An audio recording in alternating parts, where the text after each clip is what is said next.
Yo, salut à tous. Aujourd'hui, on est là pour une nouvelle vidéo d'échecs. Et aujourd'hui, qu'est-ce qu'on va voir? Bah tiens, dans mon ancienne vidéo, on parlait du système de Londres, on est d'accord. Mais maintenant, on va parler de quoi? Quelque chose qui est très très important aux échecs. Genre, c'est le truc qu'il faut faire en premier. Parce que si tu sais pas faire ça, tu sais pas jouer aux échecs, hein, c'est tout. Mais en fait, le truc qu'on va apprendre aujourd'hui, ça s'appelle, enfin qu'on va apprendre, que je vais vous apprendre, voilà, ça s'appelle les 3 plus grands principes de l'ouverture. Bon, qu'est-ce que c'est déjà les 3 plus grands principes de l'ouverture? Dans les 3 plus grands principes de l'ouverture, on entend ouverture. Et on entend 3 principes. Donc ouverture, bon, pas besoin de préciser, je pense que vous savez ce que c'est. Pour ceux qui savent pas, c'est les premiers coups de pion, tu sais. C'est les premiers coups que tu fais quand tu débutes une partie. Et voilà pourquoi c'est un peu important de savoir faire ça, parce que sinon... Ah oui, d'ailleurs, j'ai pris une Jimmy parce que c'est un coach, donc il connaît aussi, mais voilà. Donc, qu'est-ce que c'est les 3 plus grands principes de l'ouverture? Vous allez me dire, je sais pas, leur petit rock. Alors, on verra. D'abord, le premier principe de l'ouverture, qu'est-ce que c'est? D'ailleurs, je ferai une vidéo sur le mouvement des pièces un jour pour ceux qui ne savent vraiment pas jouer aux échecs. Mais donc, qu'est-ce qu'il faut faire en début de partie avec ces 3 plus grands principes de l'ouverture? En fait, on va appliquer le premier principe. Au premier coup, ça s'appelle prendre le centre, E4 ou D4. Pour les débutants, je vous conseille vraiment D4. Là, je fais E4, voilà. Donc, il joue aussi, il joue... Voilà pourquoi j'ai pris Jimmy, parce que lui, il sait aussi les trucs. Donc, il joue E5. E5. Voilà, E5. Maintenant, vous allez me dire, bah, qu'est-ce que c'est après? Mettre ici le pion ici? Alors, ça, c'est l'ouverture, ouais, mais là, on va partir peut-être sur une italienne ou une espagnole. C'est des noms d'ouverture. Peut-être l'écossaise, je sais pas. Donc, le premier coup, c'est toujours mettre un pion dans le carré central, ou carré magique, si vous regardez Julien Song, faites comme vous voulez. Le premier coup, c'est toujours ça. Après, bon, il y a les noirs peuvent répondre par la sicilienne, ou, je sais pas, direct la défense Akeline. C'est bien ça, non, je suis vraiment pas sûr. Non, je crois que c'est pour les blancs, on oublie. Mais... Voilà, donc, qu'est-ce qu'on va faire?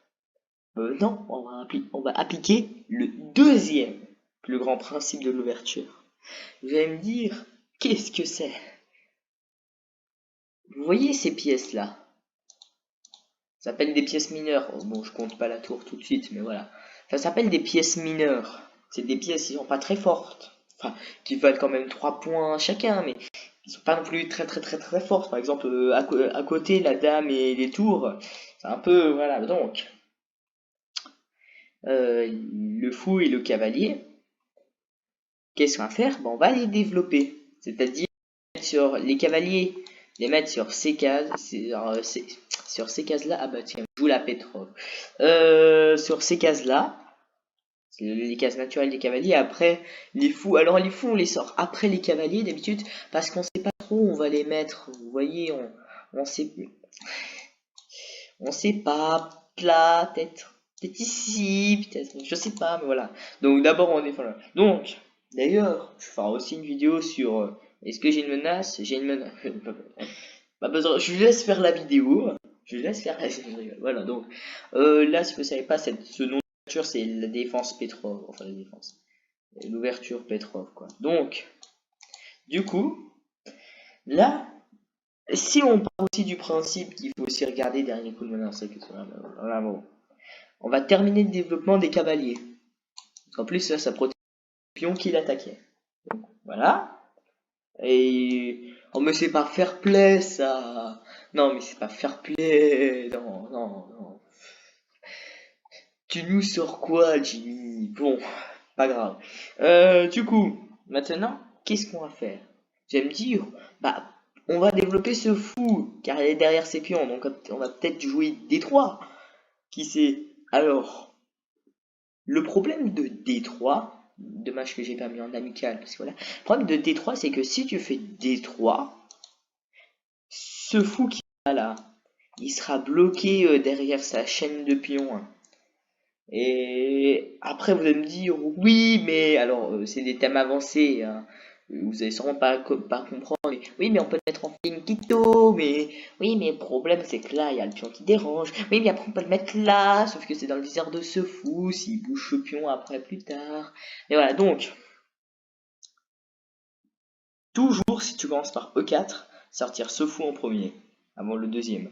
Et si tu commences par D4, toujours sortir ce fou en premier, avant de faire le... T'as compris. Bon, donc du coup, on va sortir ce fou, vous allez me dire, ok, on va sortir ce fou, mais où le mettre? C'est une bonne question, là. Alors moi, je le mettrais là, mais on peut aussi le mettre ici. Ici, c'est solide.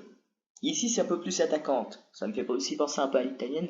Alors, on ne le met pas là parce que on le met pas là parce qu'après il va gagner un temps, tu sais, sur notre fou et ça énerve. Voilà, évitez de mettre trop proche des pions. À part si, imaginons il y a un cavalier ici et genre tu veux comment ça s'appelle le clouer s'il bouge ce pion. C'est des thèmes tactiques. Mais voilà donc, moi je vous conseille de mettre ici perso sur cette ouverture là. Ça. Ok, d'accord. Il joue ici.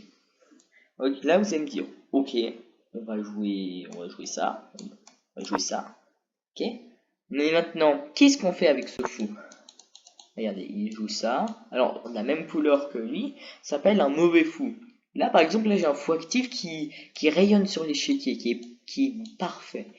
Alors que lui, là, il a un fou. Ok, c'est une position solide. D'ailleurs, ça fait penser un peu au système call. C'est quelque chose.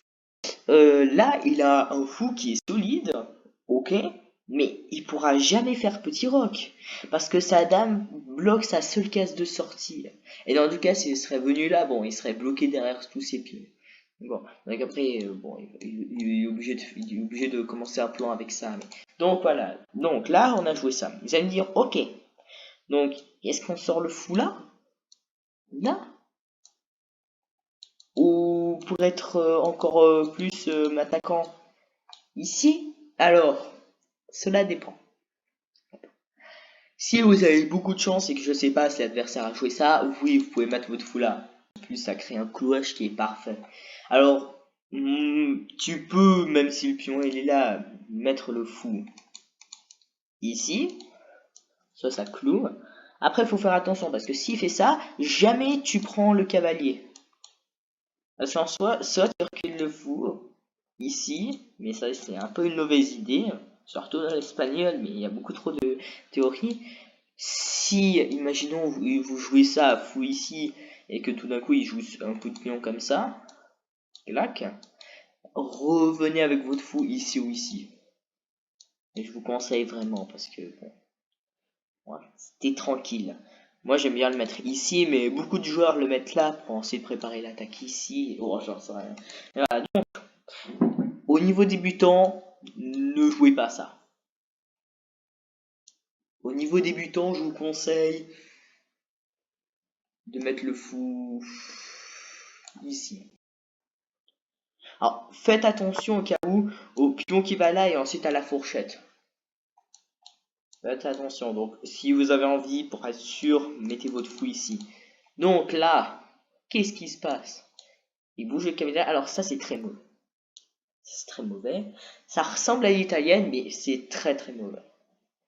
Parce qu'en fait, là, il joue une deuxième fois son... Alors, du coup, à savoir, quand vous développez vos pièces, quand vous avez développé vos pièces, est-ce que vous... Enfin, quand vous développez vos pièces ici, par exemple ce cavalier, est-ce que vous pensez que c'est une bonne idée de le mettre là? Ou de le mettre là pour, je sais pas, sauter sur cette case? Clairement, même si par exemple, c'est une bonne technique à avoir, ça entraîne pour calculer, oui.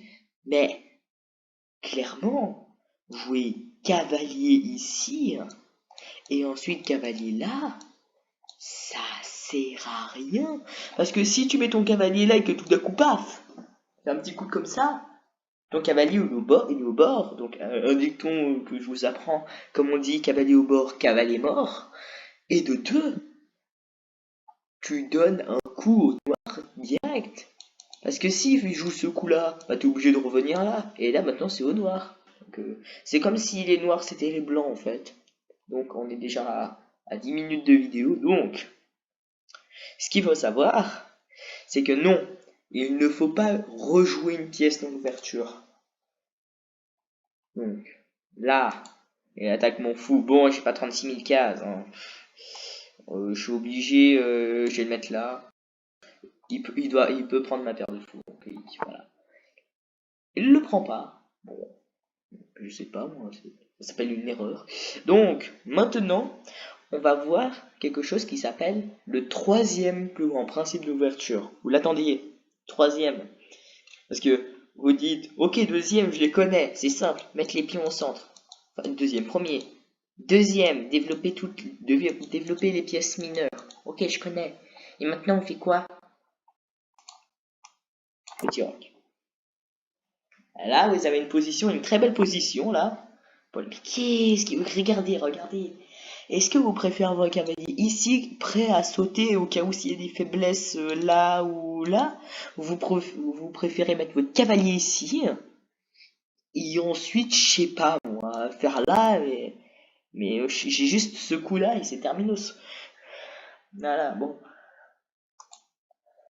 Ah oui, un autre truc à savoir, en parlant de jouer plusieurs fois la pièce, et un autre truc à savoir, ça ne sert à rien d'envoyer un seul fou ou un seul cavalier à l'attaque.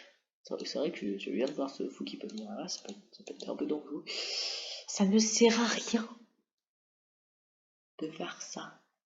Je vous le dis tout de suite. Envoyer déjà de 1 une seule pièce à l'attaque, c'est dangereux. Jouer ça comme ça, j'évite. C'est dangereux. Mais en plus, oula, il veut me préparer directement en maths, hein, celui-là. Il veut me mater au deuxième coup. Bah bon, envoyer une pièce en plus comme ça, à tout moment, bah voilà, par exemple, je fais ça, imaginons il avait fait ça, là je fais ça, clac, et il est obligé de retourner, tu sais, en plus il perd un temps.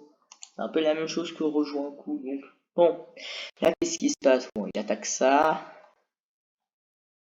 va, il est protégé. Qu'est-ce que je repère? Alors, ce qui est cool avec les cavaliers, c'est que, regardez bien, quand vous commencez le milieu de jeu, c'est que vous avez terminé les 3 plus grands principes d'ouverture, quand vous commencez le milieu de jeu, regardez les cavaliers. Regardez sur quelle case ils peuvent aller. Parce que je sais que c'est pas bien de rejouer un coup, mais si vous rejouez la même pièce, pour aller à un endroit où il est très très bien, là c'est bon, tu peux. Donc là, repère, ça c'est nul, ça on peut pas, ça c'est nul. Ouais, tu peux refaire ça après, mais ça c'est très grand maître. Là, je repère cette case. Ah bah tiens. En fait, sur cette case, le cavalier il est parfait. Il est protégé par un pion. En plus là, j'ai gagné un temps sur la dame. Mais c'est parfait. Bon, là, il est obligé de faire dame ici parce que je sais pas si vous l'avez vu. Mais regardez, attends, si j'ai joué ça et qu'imaginons il aurait juste joué dame ici, bah, j'avais la fourchette. Ça s'appelle une fourchette. Hein. Ou pire, si on joue dame là. Ah bon, clac. Donc, elle a joué dame ici, bon, c'est correct. Donc là, on va continuer dans le principe, on va terminer cette partie. C'est vraiment un truc pour vous apprendre les 3 plus grands principes de l'ouverture. Hein. Je vais pas forcément gagner. Enfin, c'est juste une partie hein, en plus contre un mec que j'ai déjà battu. C'est un robot. Donc, qu'est-ce que je veux là? Oh là, j'ai le syndrome du joueur qui ne sait pas quoi jouer. Alors, je fais ça comme ça. Cette case est bien en vrai. Parce que là en plus, je vais attaquer cette pièce. Ah, voilà.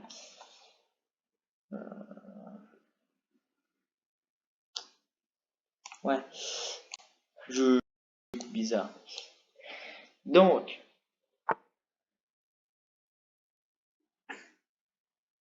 mais non, mais t'es pas sérieux là.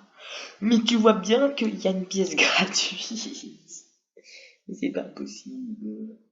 Regarde-moi, en plus, je peux à tout moment faire ce clouage. Regarde, tu me donnes cette case. Je peux à tout moment faire des échecs. Imagine, il bouge les pièces. Hein. Clic. Clac. Au moment il y a des échecs un peu dangereux, mais là t'es pas joueur. C'est quoi ça? Roi ici, ça déroque le roi. Alors je sais que c'est un robot, donc, en fait un robot c'est programmé de la sorte en fait où à tout moment il est 200 Elo et il peut faire un coup de grand maître. Grand maître c'est juste professionnel, hein. Ça veut dire professionnel aux échecs. Mais à tout moment ça peut faire des coups à chier. C'est le truc. Donc là je repère qu'il attaque mon cavalier. Mais aussi un truc à voir qui est. Regardez bien. Maintenant, ma dame, elle est ici. Là, on est d'accord, ok, il attaque ça, mais ça c'est protégé. Hein, et non plus, voilà, c'est protégé deux fois. S'attaquer qu'une seule fois. Là, madame, elle est ici. Regardez bien, madame. Elle est là, elle est là. Hop. Ah bah tiens, tiens, tiens. Ce truc-là, il est gratuit. Ah oui, il est gratuit. C'est sympa. Donc là, qu'est-ce qu'il va jouer? Alors maintenant, il peut plus prendre du cavalier car il est cloué. Quand on dit, c'est une pièce qui est devant son roi, donc il peut pas bouger. Donc là, je prends pas. Moi, ça m'arrange s'il prend du fou. Ça m'arrange beaucoup. Ok. Il se laisse pas faire. Hein. Je me rappelle quand j'étais beaucoup plus nul aux échecs, j'arrivais jamais à le battre. Mais bon, maintenant, il a chier. Hein. D'ailleurs, j'avais envie qu'il prenne du fou, comme ça j'explique rapidement. Là, il me propose l'échange de dames. Alors, un truc à savoir, même si ça n'a rien à voir avec les grands principes de l'ouverture, truc à savoir, quand un adversaire te propose l'échange de dames, t'acceptes, oui ou non? Cela dépend. Si ton roi il n'est pas du tout protégé, il est même au centre de l'échiquier alors qu'on est en plein milieu de la partie, et que la personne elle te propose l'échange de dames, ou que tu proposes l'échange de dames, c'est un très très bon coup de accepter. Par contre, si son roi est à l'air libre, toi il est protégé jusqu'à la fin des mailles, jamais un jour tu penses à échanger les dames. Parce que là, si son roi est à l'air libre, ça ne sert à rien. C'est même bien de garder les dames, car tu vas préparer une attaque. Donc là, bon, là, je joue échec. Ok, là, attention, il attaque ma dame, du coup, qu'est-ce que je peux jouer?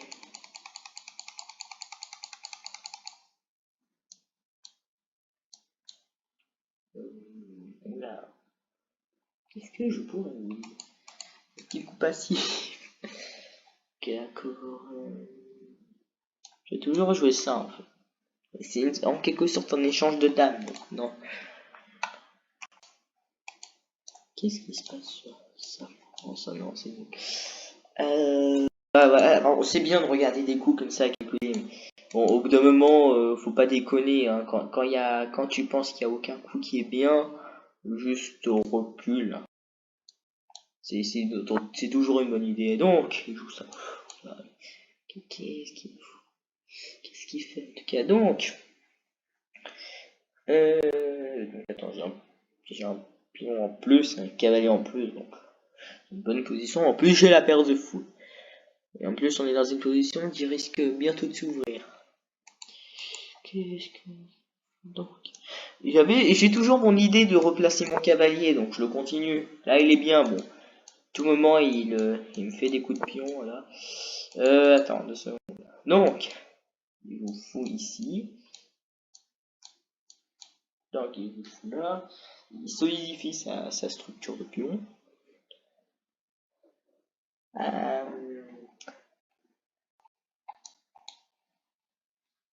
C'est que là, ouais, je peux lier les tours, oui, mais cette tour, elle est déjà sur une bonne colonne parce qu'elle est semi-ouverte, mais celle-là, on peut faire ça. Qu'est-ce que je joue ici?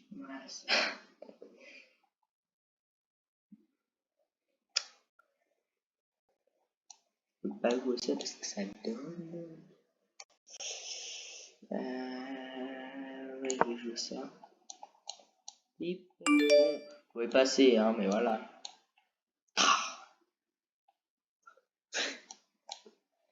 Ouais, ça c'est bien. Ça c'est bien. Repérez ça. Repérez cette tour et cette dame qui sont sur la même colonne. Bah voilà, vous l'avez repéré. Et du coup, là, j'ouvre la colonne et je fais une attaque sur la dame. Et voilà, maintenant, bon, elle est obligée de bouger. Donc je gagne un temps sur la dame, ça c'est parfait. Et bon, qu'est-ce que je peux faire d'autre? Bah, on va continuer, hein, échec. Alors aussi foire du coup, attention, parce que, regardez là, par exemple, il a pris du fou. Attends, juste 1, 2, 2, non, je vais pas prendre. Donc là, regarde, attaque avec son fou. Bah là, je bouge ma dame. Alors je la bouge quand même sur une bonne case, hein, parce que si tu bouges la dame ici, c'est un peu con.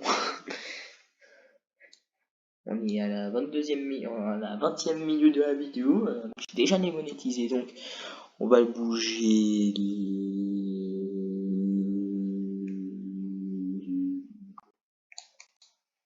Soit si je prends et peu. Non mais ça va pas. Au pire, je peux toujours jouer ça. C'est bien parce que ça rajoute. Ça rajoute. Ah bah tiens, regardez bien. Ça appelle la pression. Ce fou, il est défendu combien de fois? 1 et 2. Je l'attaque combien de fois? 1, 2 et 3. C'est un petit piège parce que la dame il est derrière le fou mais il avance aussi en diagonale. Donc voilà. Donc je peux prendre. On va prendre du cavalier, c'est bien. Clac. Je prends le cavalier et là il peut pas prendre de la dame parce que sinon il donne une dame. Et regardez ce que j'attaque d'autre. J'attaque la tour. Sur échec. Bon. Là il joue ça.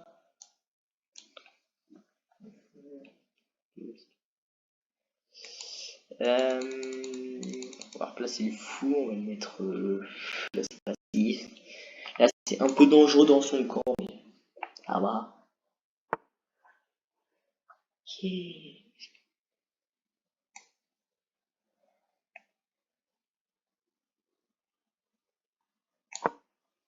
Ouais. C'est logique au final. Clip. Attends, si je fais échec, je vais bouger n'importe où. Après j'arrive. Avec un échec. C'est exactement ce que je voulais. Maintenant je protège.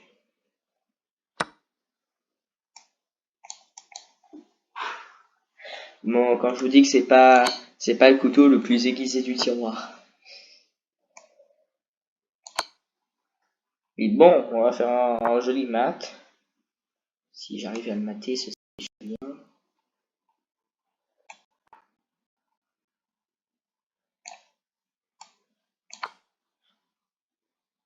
Allez, que des échecs. Bon, merci d'avoir regardé cette vidéo. Voilà, bon, c'était bien. Les 3 plus grands principes d'ouverture. D'avoir du coup regardé cette vidéo. Tiens, j'étais blanc dans cette partie. Cette vidéo. Bon, merci d'avoir regardé cette vidéo, j'espère que ça vous a plu, j'espère que vous avez surtout appris des choses, c'est ça ce qui compte. C'est pas que bon, ça compte aussi que vous ayez regardé toute la vidéo, mais voilà, bon, merci d'avoir regardé cette vidéo, j'essaierai de couper des trucs au montage. J'espère que vous avez appris que vous avez appris des choses.